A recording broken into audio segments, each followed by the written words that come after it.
Bible literature ministry అనుదిన ధ్యానములు మార్చి 23 అంశము యేసు క్రీస్తు కార్యము చేయాలి. వాక్యము ఫిలిప్పీలకు వ్రాసిన పత్రిక 2వ అధ్యాయము 21వ వచనము. అందరును తమ సొంత కార్యములనే చూచుకొనుచున్నారు గాని యేసు క్రీస్తు కార్యములను చూడరు. ప్రభువునందు ప్రియులారా, నేటి వాక్యమును ధ్యానించుకుందాము. సర్వలోకమునకు వెళ్లి సర్వసృష్టికి సువార్త ప్రకటించాల్సిన క్రైస్తవులు నిద్ర లేచిన దగ్గర్నుండి మళ్లీ పడుకునే వరకు ప్రతి ఒక్కరూ వారి గురించి, వారి కుటుంబం గురించి, వారి స్నేహితులు, బంధువుల గురించే ఆలోచిస్తారు తప్ప వారిని సృష్టించిన యేసుక్రీస్తు గురించి ఒక్క క్షణమైనా ఆలోచించినంత బిజీగా ఉంటారు.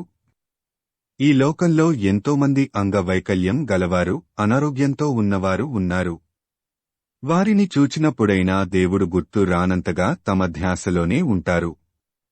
దేవుడు తమకు ఇచ్చిన ఆరోగ్యాన్ని, తమ తెలివితేటలను ధన సంపాదనకే వినియోగిస్తూ తమ కాలం వెళ్లబుచ్చుతుంటారు.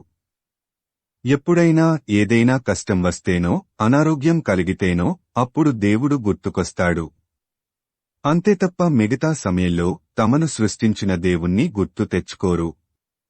మన పాపముల కోసం యేసుక్రీస్తు మరణించాడన్న విషయం గురించి ఎవ్వరూ ఆలోచించరు. మనుష్యులు ఎవరైనా తమకు సహాయపడితే కృతజ్ఞతగా వారికి ఏదైనా చేయాలనుకుంటారు. అలాంటిది తమ పాపముల కొరకు మరణించిన యేసు గురించి పట్టించుకోవడం లేదంటే వారు సాతాను పన్నిన ఉచ్చులో పడి సత్యమును గ్రహించక ఎంతగా సాతాను బంధకములలో ఉంటున్నారో అర్థం చేసుకోవచ్చు. మీరు సర్వలోకమునకు వెళ్లి సర్వసృష్టికి సువార్తను ప్రకటించుడి అని మార్కు 16:15లో యేసు ప్రభువు చెప్పిన మాటలు గాలిలో కలిసిపోయాయి. ఆ మాటలు వినబడనంత దూరంగా క్రైస్తవులు ఉన్నారు. ఏ క్రైస్తవుడు కూడా యేసు మాటలను సీరియస్గా తీసుకోవడం లేదు. సర్వలోకమునకు వెళ్లి సర్వసృష్టికి సువార్త ప్రకటించాల్సిన బాధ్యత మాది కాదు, అది కేవలం సంఘకాపరులది, సువార్తికులది అనుకుంటున్నారు. క్రైస్తవులందరూ అన్యజనుల్లా జీవిస్తూ చనిపోయే వరకు వాక్యము వినే స్థాయిలోనే ఉంటున్నారు తప్ప సువార్త ప్రకటించే స్థాయికి ఎదగటం లేదు. యేసును గూర్చిన సువార్త లోకమంతటా ప్రకటించాల్సిన బాధ్యత క్రైస్తవులని చెప్పుకొనే ప్రతి ఒక్కరి మీద ఉంది. అయినప్పటికీ వాక్యము వినడమే తప్ప ప్రకటించలేని స్థితిలో నేటి క్రైస్తవులు ఉన్నారు. 2 తిమోతి 4:2లో వ్రాయబడిన ప్రకారం వాక్యమును ప్రకటించుము, సమయమందును అసమయమందును ప్రయాసపడుము అన్న వాక్యము ప్రతి క్రైస్తవునికి వర్తిస్తుంది. సమయము అసమయమనేది లేకుండా సువార్త ప్రకటించాల్సిన క్రైస్తవులు అన్యజనుల్లా లోకానుసారమైన జీవితం జీవిస్తూ ఉంటే సువార్త ఎవరు ప్రకటిస్తారు? అపొస్తలుడైన పౌలు ఎంతో బాధపడుతూ ఫిలిప్పీలకు వ్రాసిన ఉత్తరములో అందరూ తమ సొంత కార్యములనే చూచుకొనుచున్నారు గాని యేసుక్రీస్తు కార్యములను ఎవరూ చూడరు అని చెప్పిన మాటలు ఇప్పటి ప్రతి క్రైస్తవునికి వర్తిస్తాయి. అయితే ఈ లోకభోగాలకు, లోకాశలకు బానిసలైన క్రైస్తవులు యేసుక్రీస్తు కార్యమును తమ భుజాలపై వేసుకునే పరిస్థితి లేదు.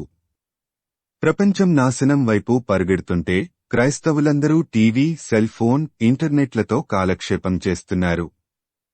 తీర్పు దినమున ప్రతి క్రైస్తవుడు దేవునికి లెక్క అప్పగించవలసి ఉంటుందని గుర్తుంచుకోవాలి. సువార్త ప్రకటించడమే యేసుక్రీస్తు కార్యము కాబట్టి ప్రతి ఒక్కరూ సువార్త ప్రకటించాలి. నీవు నిజమైన క్రైస్తవుడివి అయితే సువార్త ప్రకటించాలి. అందుకు నీవు సిద్ధమా? ప్రార్థించుకుందాము. ప్రభువా, ఈ లోకంలో మేము జీవించినంతకాలము నీ కుమారుడైన యేసుక్రీస్తు కార్యమును నెరవేర్చుటకు కావలసిన శక్తిని దయచేయమని యేసయ్య నామమున అడుగుతున్నాము తండ్రి. ఆమేన్. ప్రభువునందు ప్రియులారా, మార్కు సువార్త 16వ అధ్యాయము 15వ వచనములో మీరు సర్వలోకమునకు వెళ్లి సర్వసృష్టికి సువార్త ప్రకటించుడి అని యేసు ప్రభువు చెప్పాడు. కాబట్టి సువార్తను ప్రకటించడంలో భాగంగా ఈ వాక్యమును మీ స్నేహితులు, బంధువులకు షేర్ చేయమని ప్రభువు నామమున కోరుతున్నాను. దేవుడు మిమ్మును దీవించునుగాక.